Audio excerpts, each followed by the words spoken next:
For many people starting a football manager career with PSG is easier than tying your own shoelaces. And with this squad, it's not hard to see why, is it? There's not many leagues where you are 10-1 on to win the league and your closest rival being 20-1. Add to that the media dream 11.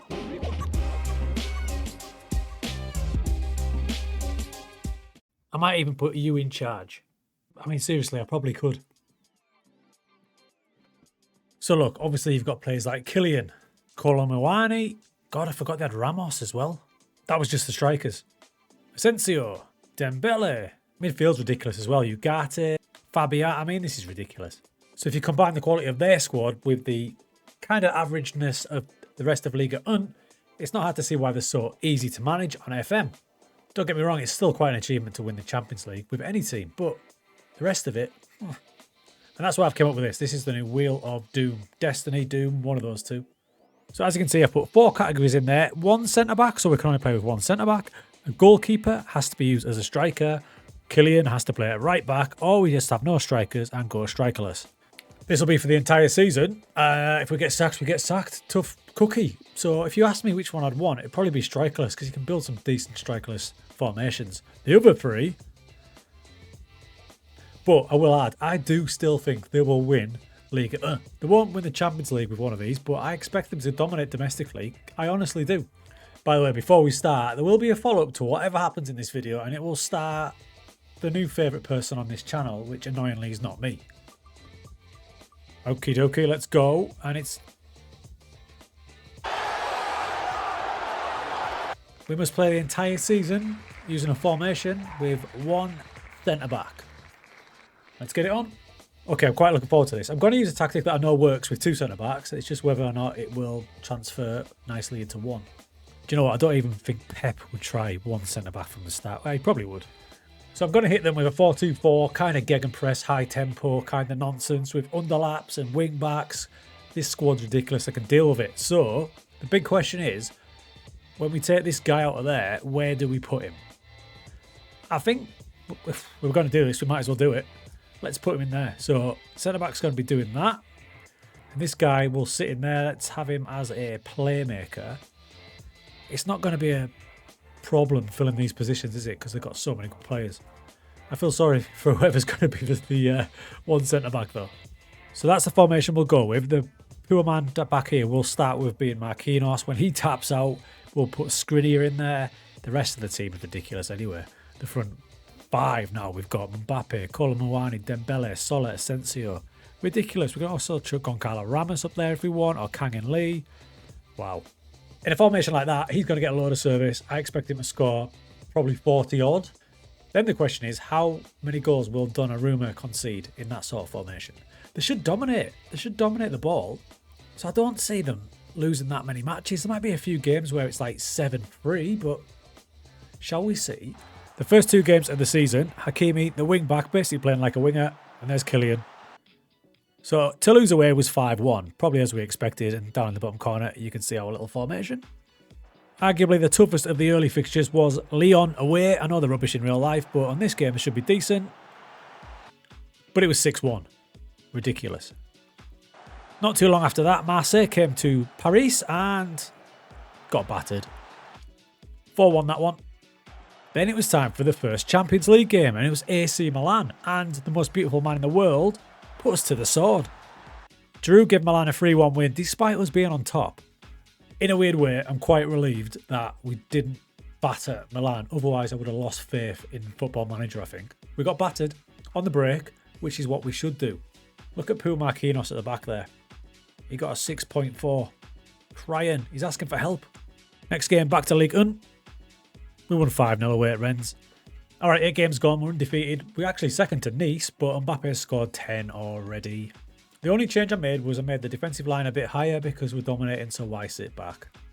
So a silly start in the league, but we are in a tough group in that Champions League though. Milan, Real, ourselves and Galatasaray, so work to do there after that Milan defeat. Let's see. We beat Metz 7-0.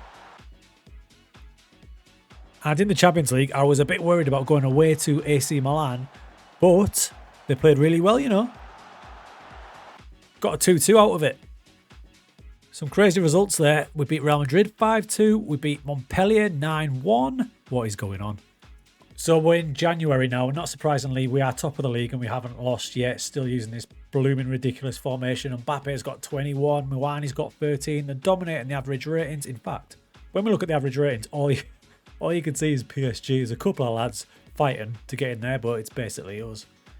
Champions League, we actually knocked Real Madrid out. They had a nightmare. We qualified in second spot behind Milan. They didn't lose. Here's a team. I got rid of the register and just had a double DM. I felt a bit sorry for the centre-back. So I calmed him down. The advanced playmaker's doing his job. But yeah, ridiculous.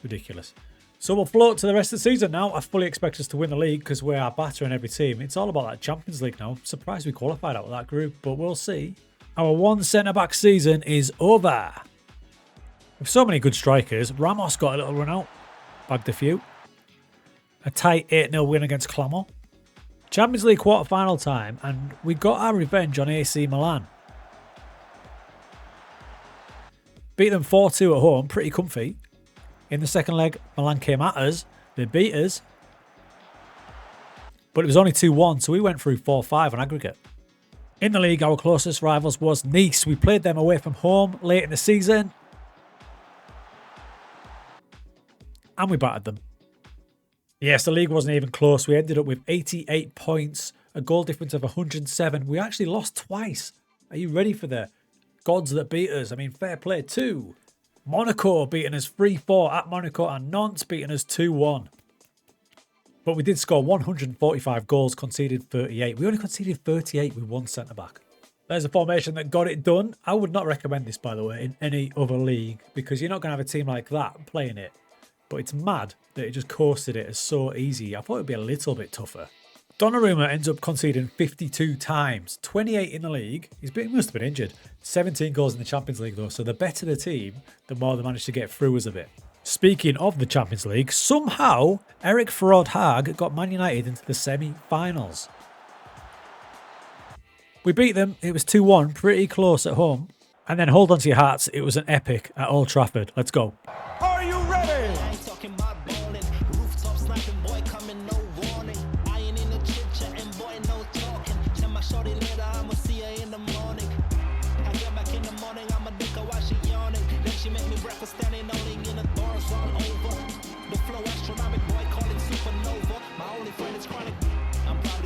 To be a cynic, but you could get the moving home if you ain't with it. $9 pound shit, I ain't even talking about it. I like kicking down shit. What's the point of talking about it? I ain't sticking. An absolute epic, and we won 4-3. I'll have to take you back to a couple of the goals though. This shows the formation in full flow. So this is one of United's goals, right? There's our centre-back Marquinhos, all by himself, bless his heart. In fact, let's change angles for that so we can really see it. So there you see him all by himself in that play. When Højlund beats him there, I mean, that is the problem with this tactic. You're just going to get ripped open quite often if you're not very good. Sometimes, though, FM really does imitate real life, doesn't it? So that's them into the final of the Champions League. I can't believe that. This was the final of the French Cup. 5-1 against Le Havre, so that's the double domestic. So it's a Champions League final, and unbelievably, it's one centre-back PSG against Benfica. We took the lead. Benfica equalised. No other goals till the 80th minute. And it's 2-1. I mean, fair play to Benfica, and Di Maria against his old club whips it across. That's 2-2 after 82.